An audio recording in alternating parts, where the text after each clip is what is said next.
శ్రీ గురుభ్యో నమః.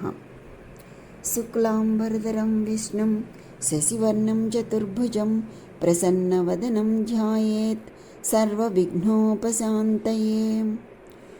కార్తీక పురాణం మొదటి రోజు పారాయణం. వాగీసాధ్యా సుమనస సర్వార్థానాం ఉపక్రమే యన్నత్వా కృతకృత్యాసు స్తం నమామి గజాననం. ఇది స్కాంద పురాణాంతర్గతమైనటువంటి కార్తీక పురాణంలోని మొదటి రోజు పారాయణం. శౌనకాదులకు సూతుడు కార్తీక పురాణంను ఈ విధముగా చెప్పుచున్నాడు. శ్రీ అనంతకోటి బ్రహ్మాండ నాయకుడైనటువంటి భగవంతుని సృష్టిలో విశిష్టమైన శ్రీ నైమిసారణ్యానికి ఇచ్చేసినటువంటి సూత మహర్షిని సత్కరించి సంతుష్టుడిని చేసి స్థానికులైనటువంటి శౌనకాది ఋషులు ఆయన వద్దకు వచ్చి సూత మహాముని సకల పురాణ గాథ అయినటువంటి కలికల్మషనాశకం అయిన కైవల్యదాయకమైన కార్తీక మాస మహత్యం వినిపించి మమ్మల్ని ధన్యులను చేయమని అడిగారు. వారి కోరికను మన్నించిన వ్యాస శిష్యుడు అయినటువంటి సూత మహర్షి, శౌనకాదురారా, మా గురువుగారైన భగవాన్ వేదవ్యాస మహర్షుల వారు ఈ కార్తీక మహత్యాన్ని అష్టాదశ పురాణాలలోని స్కాంద పద్మ పురాణాలు రెండింటిలోనూ తెలియచేసి ఉన్నారు. ఋషిరాజైనటువంటి శ్రీ వశిష్ఠుల వారిచే రాజమహర్షి అయిన జనకుడికి స్కాంద పురాణంలోనూ, హేలా విలాసాల బాలామణి అయిన సత్యభామకు లీలామానుష విగ్రహుడు అయినటువంటి శ్రీకృష్ణ పరమాత్మ చేత పద్మపురాణంలోనూ ఈ కార్తీక మహత్యం సవిస్తరంగా చెప్పబడింది. మన అదృష్టం వలన నేటి నుంచి కార్తీక మాసం ప్రారంభం కాబట్టి ప్రతిరోజు నిత్య పారాయణగా ఈ మాసం అంతా కార్తీక పురాణ శ్రవణం చేసుకుందాం. ముందుగా స్కాంద పురాణంలోని వశిష్ఠ మహర్షిచే కార్తీక మహత్యాన్ని వినిపిస్తాను, వినండి అని చెప్పడం మొదలుపెట్టాడు. జనకుడు వశిష్ఠుణ్ణి కార్తీక వ్రతధర్మం గురించి ఈ విధంగా అడిగాడు. పూర్వం ఒకసారి సిద్ధాశ్రమంలో జరుగుతున్నటువంటి యాగానికి అవసరమైన ద్రవ్యాల కోసం వశిష్ఠ మహర్షి జనక మహారాజు ఇంటికి వెళ్ళాడు. జనకునిచే మర్యాదలు అందుకొని తను వచ్చిన విషయాన్ని ప్రస్తావించాడు. అందుకు జనకుడు ఆనందంగా అంగీకరించి, మహర్షి, మీ యాగానికి ఎంత ద్రవ్యం కావాలన్నా నిరభ్యంతరంగా ఇస్తాను, కానీ సర్వపాపహరమైన ధర్మ సూక్ష్మాన్ని నాకు తెలియచేయండి. సంవత్సరంలోని సర్వ మాసాల కంటే కార్తీక మాసం అత్యంత మహిమాన్వితమైనదని చెప్తూ ఉంటారు కదా, ఆ నెలకి అంతటి ప్రాముఖ్యత ఎలా కలిగింది? ఆ వ్రతం ఉత్కృష్ట ధర్మం ఏ విధంగా అయింది అని అడిగాడు. దానికి వశిష్ఠుడు జ్ఞానహాసం చేస్తూ ఇలా తెలియచెప్పాడు. జనక మహారాజా, పూర్వజన్మలో ఎంతో పుణ్యం చేసుకుంటే కానీ కలగదు. ఆ సత్వశుద్ధి కలిగిన నీ వంటి వారికి మాత్రమే ఇటువంటి పుణ్యప్రదం అయినది, విన్నంత మాత్రమే అన్ని పాపాలను అణిచివేసేది అయిన కార్తీక మహత్యం వినాలి అనే కోరిక కలుగుతుంది. విశ్వశ్రేష్ఠును దృష్టిలో ఉంచుకొని నీవు అడిగిన సంగతులను చెప్తాను, విను. కార్తీక మాసంలో సూర్యుడు తులా సంక్రమణంలో ఉండగా సహృదయంతో ఆచరించే స్నానం, దానం, జపం, పూజలు విశేష ఫలితాలు ఇస్తాయని తెలుసుకో. ఈ కార్తీక వ్రతాన్ని తులా సంక్రమణాదిగా కానీ శుద్ధ పాడ్యం నుంచి కానీ ప్రారంభించాలి. ముందుగా సర్వపాపహరం పుణ్యం వ్రతం కార్తీక సంభవం నిర్విఘ్నం కురుమే దేవా దామోదర నమోస్తుతే.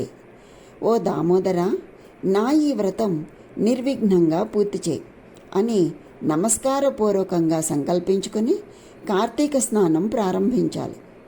కార్తీకంలో సూర్యోదయ వేళ కావేరీ నదిలో స్నానం చేసిన వారి పుణ్యం చెప్పలేనిది.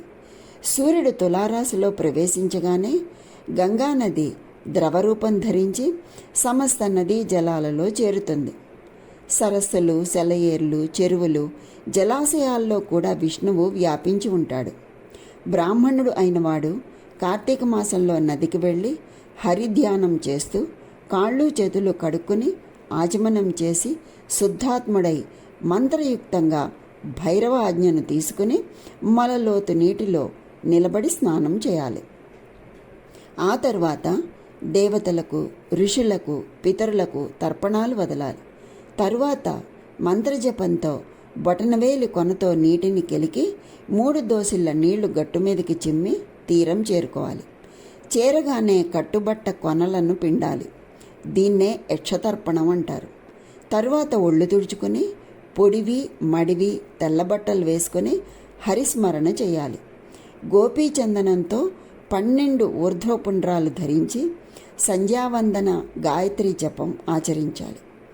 ఆ తరువాత ఔపోసన చేసి బ్రహ్మయజ్ఞం ఆచరించి తన తోటలో నుంచి చక్కటి పువ్వులను తెచ్చి శంఖ చక్రధారి అయిన విష్ణువును సాలగ్రామంలో భక్తిగా షోడశోపచారాలతో పూజించాలి. అటు తర్వాత కార్తీక పురాణం చదవటం కానీ వినటం కానీ ఆచరించిన వాడే ఇంటికి చేరి దేవతార్చన, దీపార్చన చేసి భోజనం చేసి ఆచమనం చేసి తిరిగి పురాణ కాలక్షేపం చేయాలి. సాయంకాలం అవగానే ఇతర పనులు అన్నీ ముగించుకుని విష్ణు ఆలయంలో కానీ శివాలయంలో కానీ యథాశక్తి దీపాలను పెట్టి అక్కడి స్వామిని ఆరాధించి భక్ష్య భోజ్యాదులు నివేదించిన తరువాత శుద్ధమైన మాటలతో వారిని స్తుతించి నమస్కారం చేయాలి. ఈ కార్తీక మాసం అంతా ఈ విధంగా వ్రతాన్ని చేసిన వారు పునర్జన్మ లేకుండా వైకుంఠంలో స్థిర నివాసం పొందుతారు. ప్రస్తుత పూర్వజన్మలలో చేసిన పాపాలు అన్నీ కూడా కార్తీక వ్రతం వలన హరించిపోతాయి. వర్ణం, లింగభేదం, వయసుతో సంబంధం లేకుండా ఈ వ్రతాన్ని ఆచరించిన వారు ఎవరైనా మోక్షం పొందటానికి అర్హులవుతారు అనడంలో ఎటువంటి సంకోచం లేదు. జనకరాజా తనకు తానుగా ఈ వ్రతాన్ని ఆచరించలేకపోయినా ఇతరులు చేస్తుండగా చూసి అసూయ లేకుండా ఆనందించేవాడికి ఆ రోజున చేసిన పాపాలు అన్నీ విష్ణు కృపాగ్నిలో ఆహుతి అయిపోతాయి. దీనితో మొదటి అధ్యాయం సంపూర్ణమైంది. రెండవ అధ్యాయం. ఈ అధ్యాయంలో కార్తీక సోమవారి వ్రతం గురించి తెలియచెప్పారు. వశిష్ఠుడు ఈ విధంగా చెప్తున్నాడు. ఓ జనక మహారాజా, విన్నంత మాత్రంతోనే మనోవాక్కాయముల ద్వారా చేయబడిన సర్వ పాపాలను హరింపచేసే కార్తీక మహత్యాన్ని శ్రద్ధగా విను. అందులోనూ ఈ నెలలో శివుడికి ప్రీతికరమైన సోమవారం వ్రతం ఆచరించేవాడు తప్పనిసరిగా కైలాసం చేరుకుంటాడు. కార్తీక మాసంలో వచ్చే ఏ సోమవారం రోజైనా సరే స్నానం, జపాలు ఆచరించేవాడు 1000 అశ్వమేధాల ఫలాన్ని పొందుతాడు. ఈ సోమవారం వ్రత విధి 6 రకాలుగా ఉంది. ఉపవాసం, ఏకభుక్తం, నక్తం, అయాచితం, స్నానం, తిలాదానం, ఇలా 6 విధాలుగా ఉంది. ఉపవాసం. శక్తి ఉన్నవారు కార్తీక సోమవారం రోజున పగలు అంతా భోజనం చేయకుండా గడిపి, అంటే ఉపవాసంతో గడిపి, సాయంత్రం శివుడికి అభిషేకం చేసి నక్షత్ర దర్శనం తర్వాత తులసి తీర్థం మాత్రమే సేవించాలి. దీన్ని ఉపవాసం అంటారు. ఇక ఏకభుక్తం. ఏకభుక్తం అంటే సాధ్యం కాని వాళ్ళు ఉదయం స్నానం, దానం, జపాలు యథావిధిగా చేసుకుని మధ్యాహ్నం భోజనం చేసి రాత్రి భోజనానికి బదులు శివుడి తీర్థమో తులసి తీర్థమో మాత్రమే తీసుకోవాలి. దీనిని ఏకభుక్తం అంటారు. నక్తం. నక్తం అంటే పగలు అంతా ఉపవాసం ఉండి రాత్రి నక్షత్ర దర్శనం తర్వాత భోజనం చేయవచ్చు. ఈ విధంగా చేయడాన్ని నక్తం అంటారు, నక్తవ్రతము అంటారు. అయాచితం అంటే భోజనం కోసం తమకు తాము ప్రయత్నించకుండా ఎవరైనా వారికి వారుగా పిలిచి పెడితే మాత్రమే భోజనం చేయటాన్ని అయాచితం అంటారు. ఇక స్నానం. పైవాటికి వేటికి శక్తి లేని వాళ్ళు సమంత్రక స్నానం, జపం చేసినా చాలు. తిలాదానం. తర్వాతది తిలాదానం. మంత్రం, జపం విధాలు కూడా తెలియనటువంటి వాళ్ళు కార్తీక సోమవారం రోజున నువ్వుల దానం చేసినా కూడా సరిపోతుంది. పై 6 పద్ధతుల్లో దేన్ని ఆచరించినా కార్తీక సోమవార వ్రతం చేసినట్లే అవుతుంది. కానీ తెలిసి కూడా ఏ ఒక్కదాన్ని ఆచరించని వాళ్ళు 8 యుగాల పాటు కుంభీపాక మొదలైన నరకాలను పొందుతారు అని ఆర్షవాక్యం. ఈ వ్రతం ఆచరణ వలన అనాథలు, స్త్రీలు కూడా విష్ణు సాయుధ్యం పొందుతారు. కార్తీక మాసంలో వచ్చే ప్రతి సోమవారం రోజు కూడా పగలు ఉపవాసం ఉండి రాత్రి నక్షత్ర దర్శనం తరువాత మాత్రమే భోజనం చేస్తూ ఆ రోజు అంతా భగవంతుని ధ్యానంలో గడిపేవాళ్ళు తప్పనిసరిగా శివ సన్నిధిని పొందుతారు. సోమవారం వ్రతాన్ని చేసేవాళ్ళు నమ్మక చెమక సహితంగా శివాభిషేకం చేయటం ప్రధానం అని తెలుసుకోవాలి. ఈ సోమవార వ్రత ఫలాన్ని వివరించే ఒక ఇతిహాసాన్ని చెప్తాను విను అని వశిష్ఠుడు ఈ విధంగా చెప్తున్నాడు. పూర్వం ఒకానొక బ్రాహ్మణుడికి నిష్ఠురి అనే కూతురు ఉండేది. పుష్టిగాను అందంగాను అత్యంత విలాసంగాను ఉండే ఆమెకు గుణాలు మాత్రం శ్రేష్టమైనవి రాలేదు. దుష్టగుణ భూయిష్టమైన గయ్యాళిగాను కాముకురాలిగాను తిరిగే ఈ నిష్ఠురిని ఆమె గుణాల వల్ల కర్కశ అని కూడా పిలుస్తూ ఉండేవారు. బాధ్యత ప్రకారం తండ్రి ఆ కర్కశని సౌరాష్ట్ర బ్రాహ్మణుడు అయిన మిత్రశర్మ అనేవాడికి ఇచ్చి తన చేతులు దులిపేసుకున్నాడు. ఆ మిత్రశర్మ చదువుకున్నవాడు, సద్గుణవంతుడు, సదాచారపరుడు, సరసుడు మాత్రమే కాకుండా సహృదయం కూడా కావటం వలన కర్కశ ఆడినది ఆట పాడింది పాటగా కొనసాగుతూ వచ్చింది.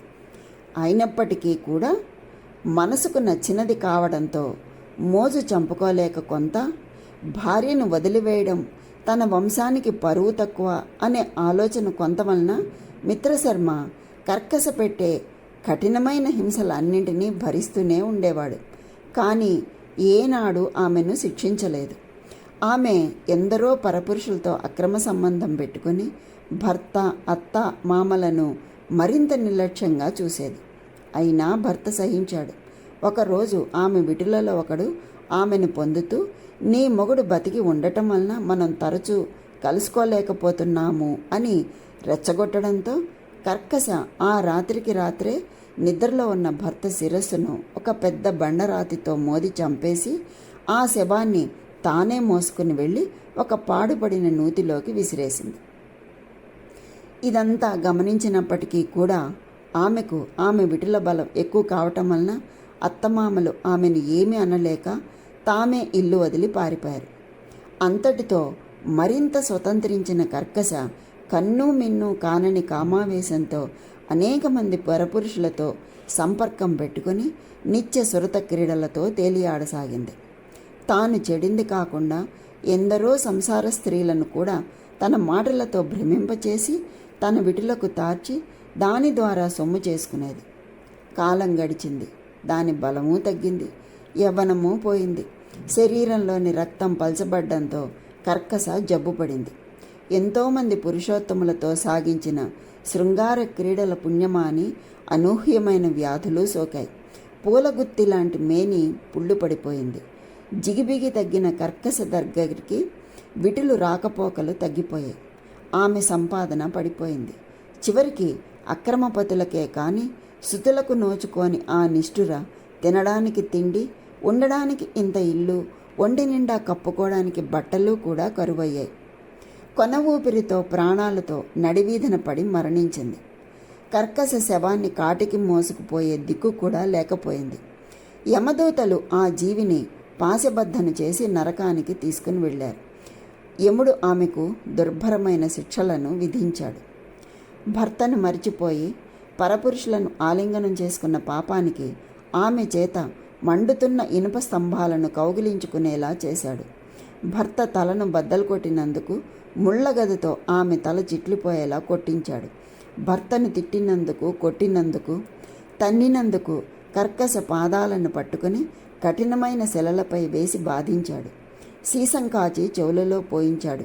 కుంభీపాక నరకానికి పంపాడు.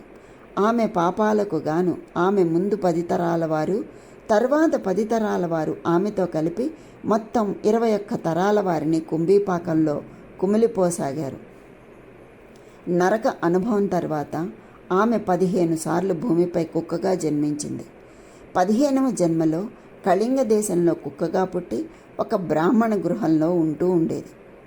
ఇలా ఉండగా ఒక కార్తీక సోమవారం రోజు ఆ బ్రాహ్మణుడు పగలు ఉపవాసం ఉండి శివుడికి అభిషేకాలు మొదలైనవి నిర్వహించి నక్షత్ర దర్శనం తర్వాత నక్తం తీసుకోవడానికి సిద్ధపడి ఇంటి బయట బలిని విడిచిపెట్టాడు. ఆ రోజంతా ఆహారం దొరకక ఉపవాసం పడుకుని ఉన్న అంటే పస్తు పడుకుని ఉన్న ఆ కుక్క ప్రదోష రోజున ఆ బలి అన్నాన్ని తిన్నది.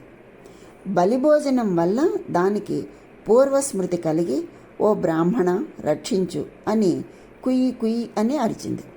దాని అరుపులు విని వచ్చినటువంటి బ్రాహ్మణుడు కుక్క మాట్లాడడం చూసి ఆశ్చర్యపోతూనే, ఏం తప్పు చేశావు, నిన్ను నేను ఎలా రక్షించగలను అని అడిగాడు. అందుకు ఆ కుక్క, ఓ బ్రాహ్మణుడా, పూర్వజన్మలో నేను ఒక బ్రాహ్మణ స్త్రీని, కామంతో కళ్ళు మూసుకుపోయి కాముకురాల్ని అయి చేయకూడని పనులు చేశాను. భర్త హత్యకు వర్ణసంకరానికి కారకురాల్ని అయినటువంటి పతితను. ఆ పాపాలకు అనుగుణంగా అనేక కాలం నరకంలో చిత్రహింసలు అనుభవించి ఈ భూమిపై ఇప్పటికి 14 సార్లు కుక్కగా పుట్టాను. ఇది 15వ సారి. అటువంటిది ఇప్పుడు నాకు హఠాత్తుగా నా పూర్వజన్మలు ఎందుకు గుర్తుకు వచ్చాయో అర్థం కావటం లేదు. దయచేసి వివరించు అని కోరింది. బ్రాహ్మణుడు అంతా జ్ఞానదృష్టితో తెలుసుకుని, ఓ సునకమా, ఈ కార్తీక సోమవారం రోజున ప్రదోష సమయం వరకు పస్తుతో ఉండి నేను వదిలిపెట్టిన బలి అన్నం తిన్నందువల్ల నీకు పూర్వజన్మ జ్ఞానం కలిగింది అని చెప్పాడు.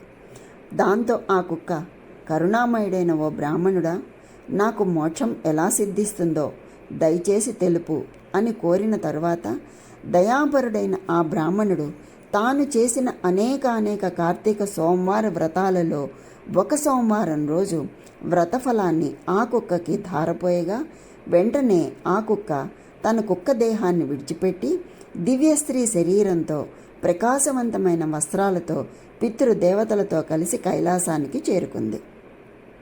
కాబట్టి ఓ జనకరాజా, నిస్సంశయంగా శ్రేయస్కరమైన ఈ కార్తీక సోమవార వ్రతాన్ని నువ్వు తప్పకుండా ఆచరించు అని వశిష్ఠుడు చెప్పడం ఆపాడు. ఇక్కడితో మనకి 2వ అధ్యాయం సంపూర్ణమైంది. ఈ 2 అధ్యాయాలతో కలిపి మొదటి రోజు పారాయణ సంపూర్ణమైంది. 1వ రోజు మనం చేయవలసినవి చేయకూడనివి ఏమిటో అవి కూడా తెలుసుకుందాం. అంటే కార్తీక మాసంలో మనకి కొన్ని నియమాలు పెట్టారు. ఆ నియమాలను వీలైనంత వరకు పాటిస్తూ ఇటువంటి పనులన్నీ చేసుకున్నట్లయితే ఆ ఈశ్వరుని చేరుకోవడం సులభతరం అవుతుందని మనకి ఋషులు తెలియచేస్తున్నారు. మరి మొదటి రోజు చేయకూడనివి ఏంటి? ఉల్లి, ఉసిరి, చద్ది, ఎంగిలి, చల్లని వస్తువులు ఇవి పుచ్చుకోకూడదు. మరి చేయాల్సినవి నెయ్యి, బంగారం దానం చేయాలి.